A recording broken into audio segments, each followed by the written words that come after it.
नमस्कार किसान साथियों, रियल किसान चैनल में बहुत बहुत स्वागत है। मैं सुखेंद्र सिंह। तो किसान साथियों, जो बैंगन में बहुत बड़ी समस्या आ रही है, इसमें फल छेदक और उसके तना छेदक की, वो बैंगन का मुख्य रोग है।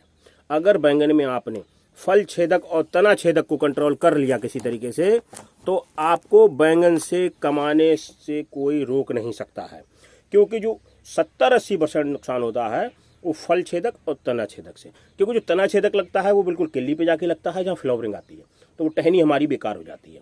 और जब किसी कारणवश अगर वो वहाँ से फल बन भी गया तो फल छेदक उसको नष्ट कर देता है।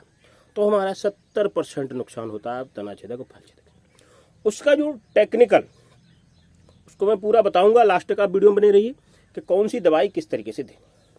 तो उसमें हमें सबसे पहले ये काम करना चाहिए कि हमें कोई भी एक टेक्निकल लगातार नहीं देना है।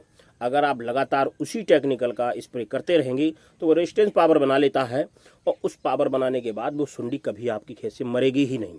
फिर अदरवाइज भी जो आप टेक्निकल डालते हैं उतना अच्छा असर नहीं करता है, क्योंकि वो पावरफुल रेंज में पहुंच जाता है।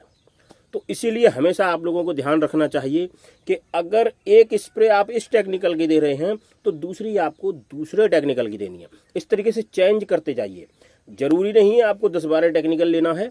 अगर आप 2 टेक्निकल को भी इस तरीके से मिक्स करेंगे, एक बार ये एक बार वो, एक बार ये एक बार वो, तो ये रेजिस्टेंस पावर की जो चेन है वो टूट जाएगी और आपके बैंगन की सुंडी बहुत आराम से मर जाएगी। मैं तो वैसे यही कहूँगा, क्योंकि मैं तो रासायनिक खेती कर करके थक गया हूँ और मैं अब जैविक में ही संतुष्ट हूँ। क्यों? जैविक का एक बहुत बड़ा बेनिफिट है। आप कभी भी किसान साथियों, ये मेरा अनुभव है और मैंने ट्रायल किया हुआ है। मैंने ये देखा है कि जब जब मैंने इंसेक्टिसाइड की स्प्रे, रासायनिक स्प्रे जब जब बैंगन के ऊपर की है, तो मैंने ये देखा है उसके ऊपर ज़्यादा कीट पतंगे आए हुए हैं। फिर मैंने उसको 15 दिन के लिए कोई स्प्रे ही नहीं दी। मैंने देखा कुछ कम हुआ है। लेकिन उसके बाद जब मैंने जैविक देना स्टार्ट किया तो पूरी तरीके से समाप्त हो गया है। तो कुल मिला के मैंने ये देखा है, अगर आप रसायनों का यूज करते रहेंगे तो वो जो है ज़्यादा मात्रा में आता है कीट। ये एक्सपीरियंस से मैं बोल रहा हूँ। मैंने इस पे करीब करीब 1.5 साल पूरा एक्सपीरियंस किया है और 1 एकड़ खेत पूरा एक्सपीरियंस में ही लौटा दिया।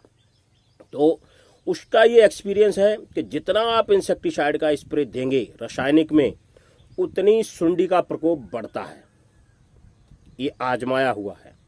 कोई अगर इसको चैलेंज करे तो मैं चैलेंज भी कर सकता हूँ। इसीलिए मैं कहता हूँ मैं खेती करता हूँ और वही जानकारी देता हूँ। और जो खेती खुद ज़मीन से करेगा उससे बढ़ के एक्सपीरियंस कोई वैज्ञानिक भी नहीं दे सकता है।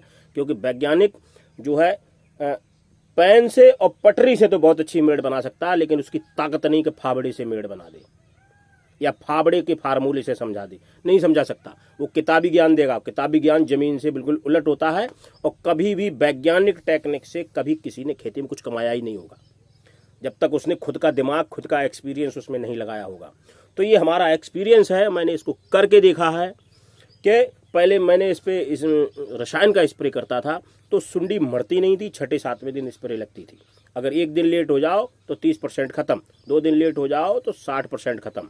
बचता ही नहीं था, इतनी तेज़ी से सुंडी उस पर बढ़ती थी। फिर मैंने उसको धीरे धीरे थक गया और मैंने उसको बंद कर दिया। जब बंद कर दिया, मैंने कहा इसको ख़त्म ही हो जाने दो। तो उसके बाद जो फ्रूट आया उसमें मैंने देखा कि 50% सुंडी लगी नहीं। बिना स्प्रे के 50% फ्रूट अच्छा निकल रहा था। तो फिर उसमें जब 50% अच्छा निकल रहा था तो मैंने इसका मतलब इसकी रेजिस्टेंस पावर जो केमिकल की थी वो टूट गई है। अब ये ऑर्गेनिक वेब में आ गया है, तो जो भी कीट पतंगा इसको पे बैठता है तो उसको माहौल ही नहीं मिलता, और माहौल न मिलने के कारण जब वो टिकेगा ही नहीं तो सुंडी का लार्वा आएगा कहाँ से, तो वो चला गया। जब मैंने उस पर ऑर्गेनिक स्टार्ट किया तो फिर जो है उसका सुंडी का लार्वा आया ही और उसको पैर। तो इसीलिए आप लोग जो है बैंगन में हमेशा जो है एक कार्बोसल्फान टेक्निकल आता है, उसमें कभी भी एक टेक्निकल नहीं देना चाहिए। एक टेक्निकल से तना छेदक फल छेदक दोनों नहीं जाएंगे। उसमें आपको कार्बोसल्फान का जो इसका आता है, एफएमसी कंपनी का आता है, मार्शल धानुका का आतंक आता है, इसको ले सकते। इमामेक्टिन बेंजर्ड और कार्टफ, 3 का मिश्रण देना है। अब जो मैं आपसे कह रहा हूँ कि हर स्प्रे के बाद जो है टेक्निकल चेंज करना है, तो इसमें क्या कर देना है, इसमें जैसे कि आप आतंक लेते हो या मार्शल लेते हो, तो इसको हटा के दूसरी स्प्रे में आप इसमें ले लो बायर कंपनी का अलांटो या फेम या लार्विन, इनमें से कोई भी एक टेक्निक वो उठा लो प्रोडक्ट। इसको बदल दो। इसको बदलने से क्या होगा कि जो रेजिस्टेंस पावर है वो ख़त्म हो जाएगी और सुंडी मर जाएगी। अगर आप ये नहीं करोगे तो तना छेदक फल छेदक कभी ख़त्म ही नहीं होगा, पूरी ज़िंदगी झूलते रहोगे और इसी तरीके से नुकसान उठाते रहोगे। तो आपको ये टेक्निकल हमेशा बदलना है। पहली बार आपने ये बदल दिया, दूसरी बार इमामेक्टिन बेंजोड है उसको चेंज कर देना, उसकी जगह कोई दूसरा ले लेना है।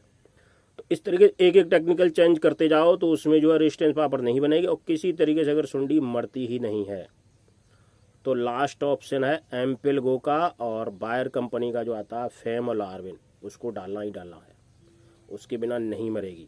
और नहीं तो सीधा सीधा है कि 10 पत्ती काढ़ा बनाओ, उसको डालते रहो 10-12 दिन में और सारा वायरस ख़त्म हो जाएगा। तो इस तरीके से तना छेदक फल छेदक दोनों को ख़त्म कर सकते हैं। तो आज का बस इतना ही है। अगर जानकारी पसंद आई हो तो लाइक शेयर सब्सक्राइब करें। मिलते हैं अगले वीडियो में। धन्यवाद।